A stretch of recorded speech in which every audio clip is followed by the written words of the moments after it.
Hello, I'm Charlie Brooker, and welcome to So Wrong It's Right, a panel show celebrating the very worst of the very worst. It's a show that repeatedly rewards misery, just like the TV Soap Awards, which has categories for Best Misery, Best Supporting Misery, and Best Misery in a Laundrette. Of course, the better your education, the fewer mistakes you make. I only failed one subject at school, French and maths. Yes, the misjudged, the incorrect and the downright ridiculous all get a pat on the back here, so let's have a big hand for tonight's guests. Funny man John Richardson, funny lady Izzy Sooty and funny peculiar Frank Skinner. Now, the first round is called Wrong Time, Wrong Place. I'll be asking my guests to out-wrong each other with tales from their own lives. My favourite story wins a point. This week's theme is Days Out. For a day out, I recently took my nephew to the zoo. He got his face painted just like a tiger. It was really charming until they shot him with a tranquiliser dart for trying to get into the cafe. Frank Skinner, what's the worst day out you've ever had? Well, I went to a test match at Edgbaston in Birmingham. I was living in London, and so I drove down there for a Saturday of play. And it was England versus the West Indies. And England had 8 wickets remaining, and they'd all gone by lunchtime. So I'd driven to Birmingham for 2 hours of embarrassing play. So I left there very upset and drove back to London. And I got into one of the subways in Birmingham, and the traffic stopped completely. There'd been some sort of bomb scare or something at New Street Station. Anyway, I was down there for over an hour. And eventually we got out. And so I was feeling quite shaky and depressed. And then I ran out of petrol on the M6. Well, I've never run out of petrol on the motorway before. It's quite scary. A man stopped to help me. Anyway, I got the petrol, I went home, and as I got very near my house, there was a police van driving down the road towards me. And I thought it was going to pull in a gap for me to go past, but it didn't. And I thought, I'm sure I can get through that gap between the police van and the parked car. It's one of the few times I've ever wished that I was in a vehicle that had whiskers. Because I completely misjudged the gap and I hit the side of the police van. And I decided not to stop. I thought, they're facing the other way, I'll be out of here before... That's how it works. Yeah. So I drove really quickly to get away. And I turned a couple of corners and they came out and blocked me off. So I'm sitting in the car and the police get out the van and walk towards me. And I thought, I'm going to go to prison for this. And I could see there was a big black mark down the side of the police van. And I got out, he got me to get out of the car. And he said, oh, hold on a minute, I know you. You're that bloke off. And I said, yeah, I am. And he said, right, what's happened to West Brom this season? And I gave him a brief summary of our form. And he said, anyway, next time you're at a police van, stop. That was his advice, and then off I went. That sounds like quite a nice end to a day out. Well, no, I was racked with guilt at my preferential treatment. I mainly take away from that the brilliant idea of giving a car whiskers. So, Izzy, what about you? What's your worst day out? And the worst day out I ever had in my adult life was me and my ex-boyfriend. So I said, for New Year, let's go to an airport and we'll go up to the desk and we'll say, destination anywhere, like in a film. It'll be really romantic, and then we'll get the first ticket out of the airport. We got to Gatwick, it was about midday on the day out, and we went up to a desk and said, destination anywhere. And she went, sorry? And we went, destination anywhere, with slightly less wind behind our sails. She said, well, there are 2 flights, and one is to Dublin and one is to Cameroon. Now, he'd just been to Dublin for work, so he said, I don't want to go to Dublin. So we said, OK, Cameroon. And she said, have you had your injections? And we were like, what injections? The relationship wasn't going that well. It was kind of a bit of a make or break situation. I was like, please, can we go to Cameroon?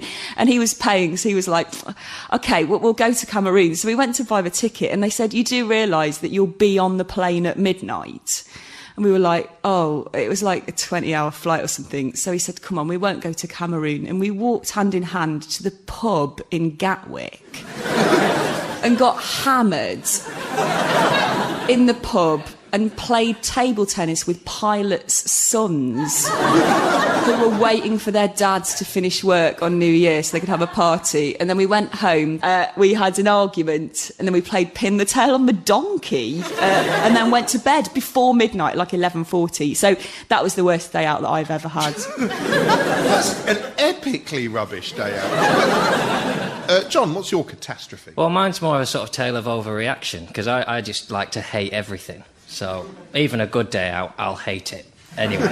But if I'd had your day, I would have killed thousands. Just gone on a spree. I went to watch, I drove from Swindon to watch Leeds playing the FA Cup last year. And already I'm annoyed at myself because I love football, but I hate myself for it. Because I don't like most people who also like football.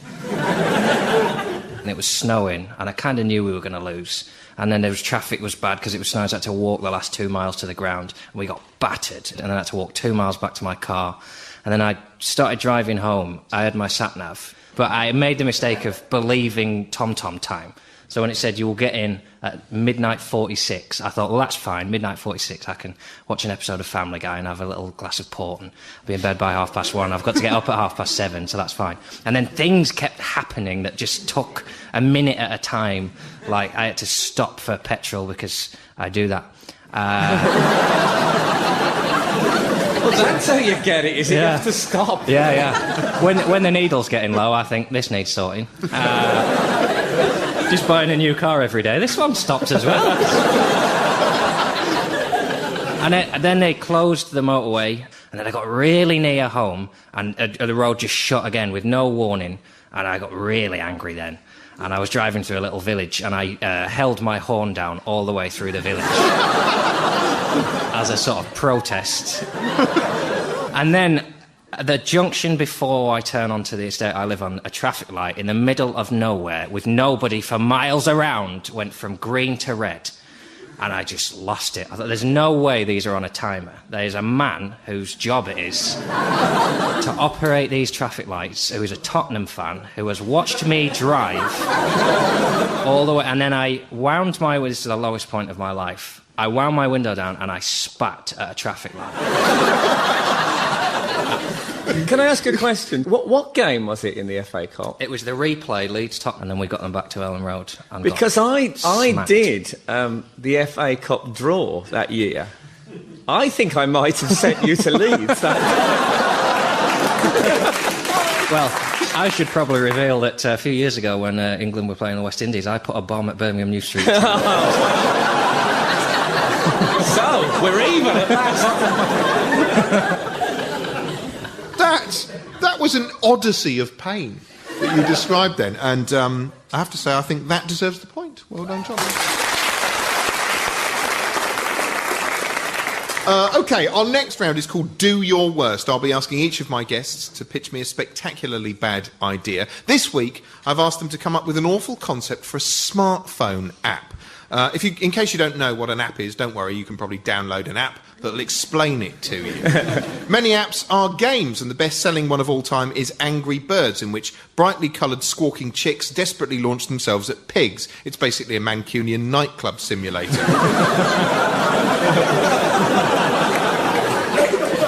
To some people, iPhones are like a religion. They don't know how it works, but it gives them something to cling to, so their life has meaning. OK, so, Izzy, what's your idea? Well, the worst that for me would be one which shows you what you could have accomplished if you hadn't been on a smartphone. So, learning Russian, going abroad. So it will show you in a slightly happier state, 8% happier on a day-to-day basis than you are looking at a screen all the time. But I like looking at screens is better. Generally speaking, it's more entertaining than looking at people. It's like you get more out of it. Am I alone in this? No, I think that's fair enough. I was joking. I didn't mean that, you maniacs. But it just seems never-ending. It's like choice is crippling. You can just spend your whole time going, what would I look like if I was Victorian? And then, like, oh, I look all right, don't I? And then, another 10 minutes has gone by. You could have had a bath, or you could have read a book. I just hold on a minute. This is the woman who drove to Gatwick to play Pin the Tail on the Donkey. So it's like that bit on Bullseye where he used to show them what they could have won. But you take a photo of yourself sitting in your dingy living room and it digitally paints in all these things, a family you could have had, children who love you and stuff. But instead you were staring at like photos of yourself looking like a pirate or playing Angry Birds or popping virtual bubble wrap or going, oh, look, it looks like I'm drinking a pint. John, what's your idea for an app? Well, based on your theory that as soon as you get a smartphone, you realise that screens are better than real life, it's called the Eye, and it's a camera. It doesn't record, but you just hold the phone and it shows you what's in front of you. And then you can just go around always looking at the screen. You never have to talk to it. You can go to gigs and watch it as if it was on your phone. Hold it above your head and see the band as if it was a video of a band and not a tedious live event. Hold on a bit. You can do that with your camera anyway. Just don't take a picture, just look at the thing, and it does show you what's there. But he wants to charge people for it, which is brilliant. I'm not on the side of these people. I just I want to be able to see them coming and run them over. And have them think it's happening in a film they're watching. I have honestly, if I see someone walking down the road, texting or something, walking towards me, I will deliberately walk into them, or at least quite hard hit their shoulder, as in a sort of educational role. To be fair, though, you probably just thought you could have got through the gap.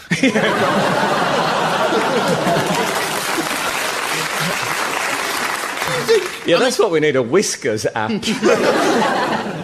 Well, let's move on to you, Frank. What's your genius suggestion? My app is called Captive Audience.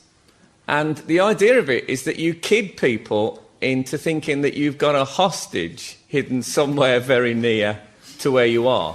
So, for example, in the car, if you were on a 40-minute journey, so you'd set it for 40 minutes, about 5 minutes in, the phone would start to make a sort of a thumping noise that sounded like it was coming from the boot. And then about 10 minutes in, there'd be a sort of a... just enough like that for the passenger to think, that isn't someone in the boot, is it? And then by just before the end of the journey, they'd go... and you'd never mention it. I also thought if you were a doctor, it would be a brilliant thing, because you could have it on the desk, and it would sound like there was someone tied up and gagged in your cupboard, in your surgery. So when someone came in, they'd go, and they'd start to think that you weren't the real doctor. That the real doctor you'd attacked and tied up and gagged in the cupboard. And if you added to this by appearing deliberately incompetent... I'll just get my, stethoscope or stuff like that. You could really fool people. It would also work quite well in cemeteries. I heard about someone who used to make CDs where there was like 30 minutes of silence on them, and then just really loud, bad language, trumpets, all sorts of noises like that.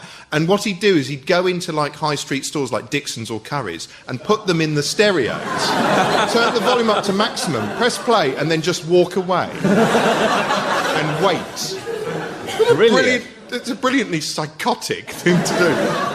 I don't see why you think that's great, but the doctor playing a practical joke on the patient is outrageous. Because he's in a position of trust. No, it's because it's your idea. Well, you know what? I'm gonna make it up to you. You want doctors to throw voices into cupboards, for which you deserve a point.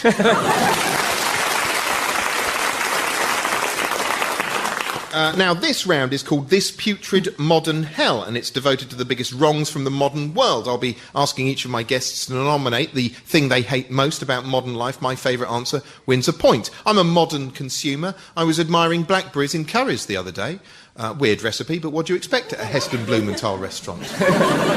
The internet is now so big it's the subject of major Hollywood films. Maybe you saw The Social Network, which was about Facebook. I'm actually up for the lead role in another internet movie. I'll be playing Jeeves in the Ask Jeeves story.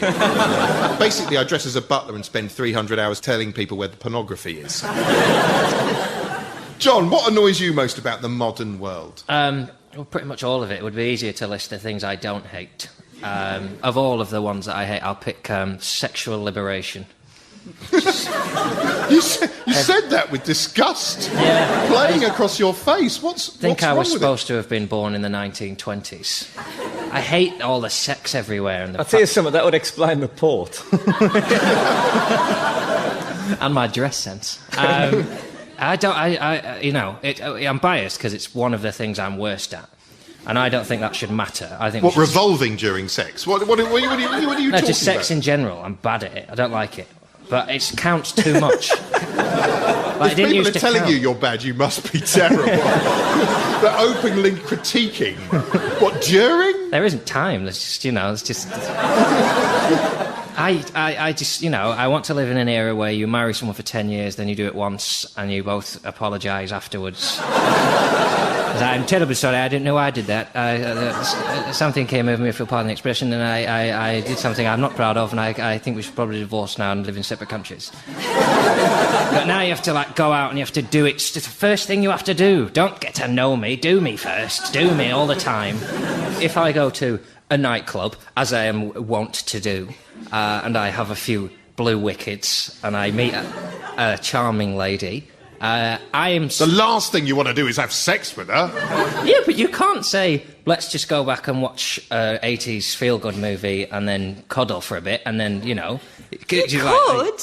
No, you couldn't. Everyone... You're supposed to go, let's go in the disabled bogs and do it. So hold on a minute. Why does someone who doesn't want sex go to a nightclub? Because where else am I going to go? The tea dance is ended. So, what is it about, I like sex, I just don't want to do it, within hours of meeting you. And I don't want to be judged on it straight away. I don't want that to be a valid reason for you not to like me. You must be irresistible, because in my experience, it's a war of attrition getting anyone so much as touch your leg. It's there's so much begging and crying that goes on. It's just pathetic, the whole thing. But whereas according to you, you're disgusted by the frequency with which it's offered to you. You can just say, you can't... Who's making you? You can't do that. You can't look into the eyes of a woman in a club and say, I hope you know I don't want this to move very quickly, because I should be terribly upset if it went to piece, you see, so I shall call you tomorrow about some bridge in a week, and then... But what do you say? Are these women you're meeting are going, come on, we must have sex now, come on, let's do it, John? I'm quite sure the women don't want it to be this way either, but there's this contractual, oh, God, here we go then, and it's going to be rubbish as well, because you stink. You've been dancing, you had a kebab, and blue drink... And it's just, we're obliged to enter into this, well, this is how it'll be done then, let's get this out of the way first. This is sort of charming, but I also feel like I'm listening to the start of a police interview tape. I like the idea that sexual freedom in general is a terrible, terrible thing. So, Frank, what infuriates you about modern existence? Well, you put me in a situation there where someone has just ranted about the obligation to be forced into sex and how there's a sort of moral decline. What I really get angry about is when I'm queuing.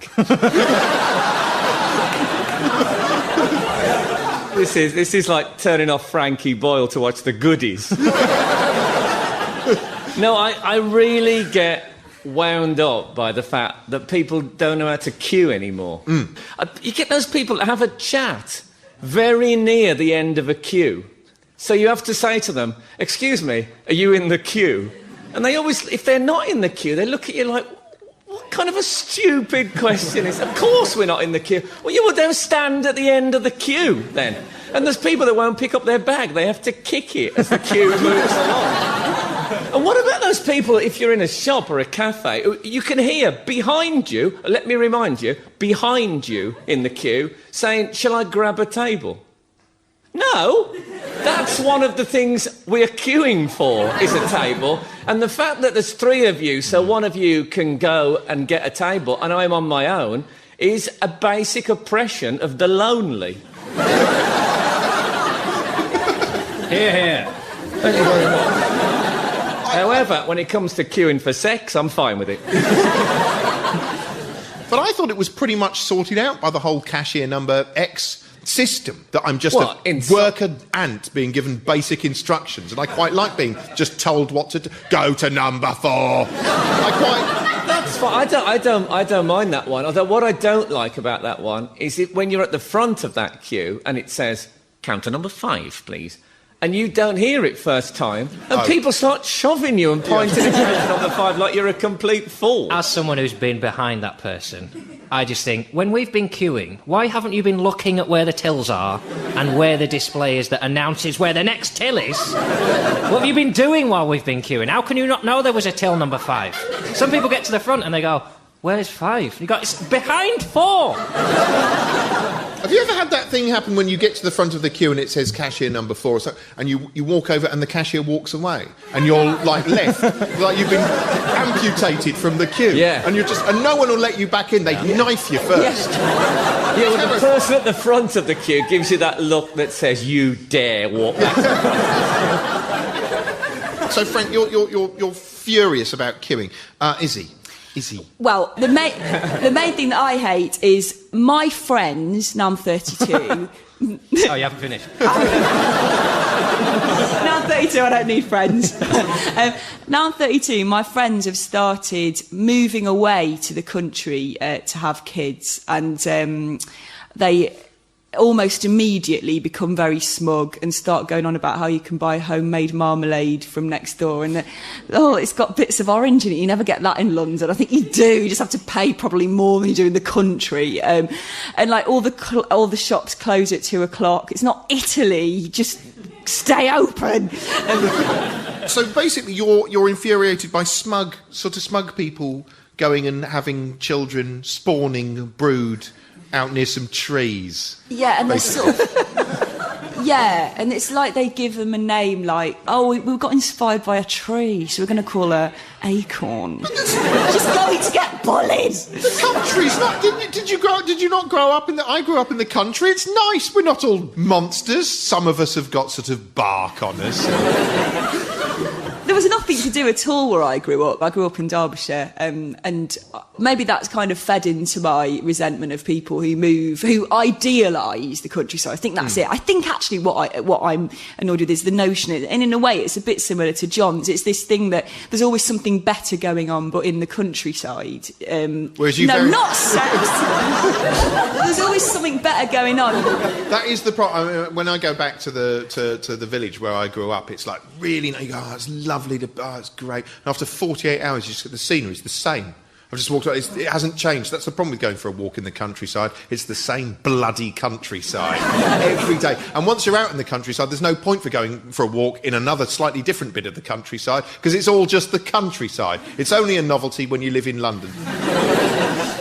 So, John, you're annoyed by sexual the pressure to have sex. Frank, you're infuriated by queues, and Izzy, it's sort of smug people who try to desperately enjoy the countryside. How dare they?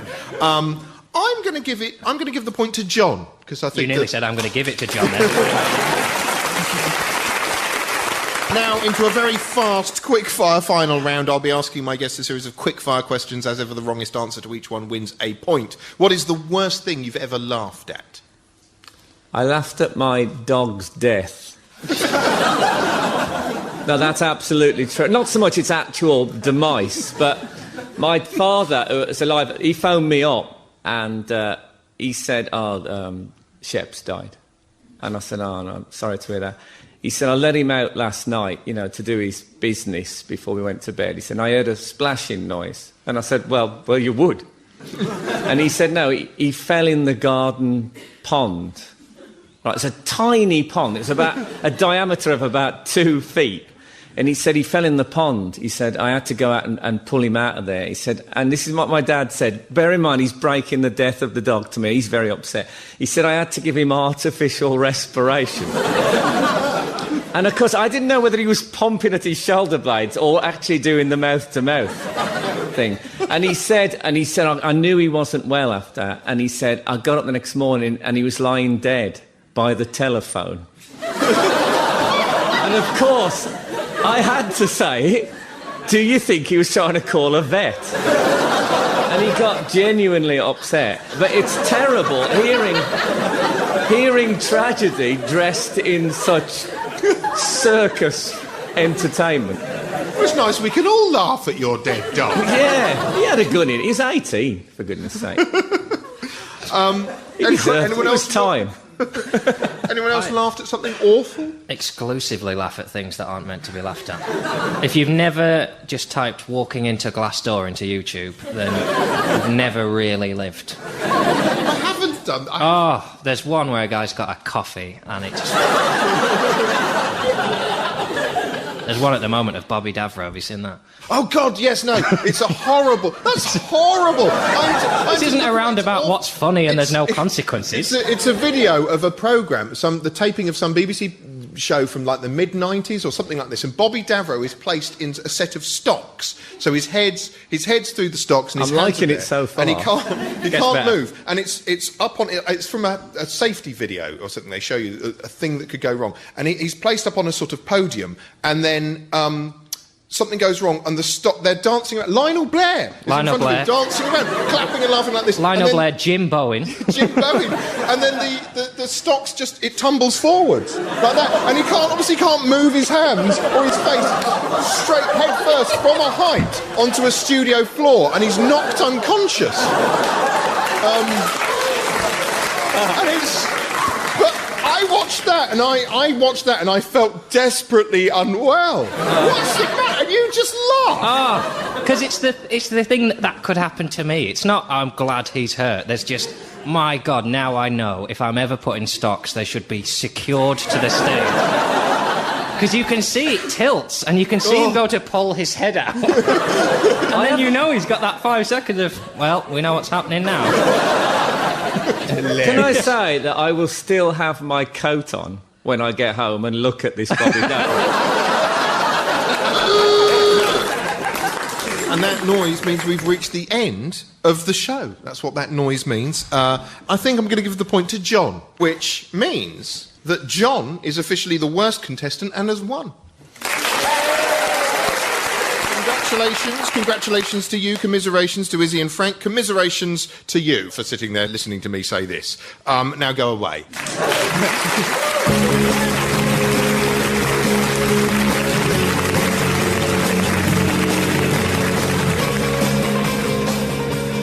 So Wrong, It's Right was hosted by Charlie Brooker with guests Frank Skinner, Izzy Sutty and John Richardson.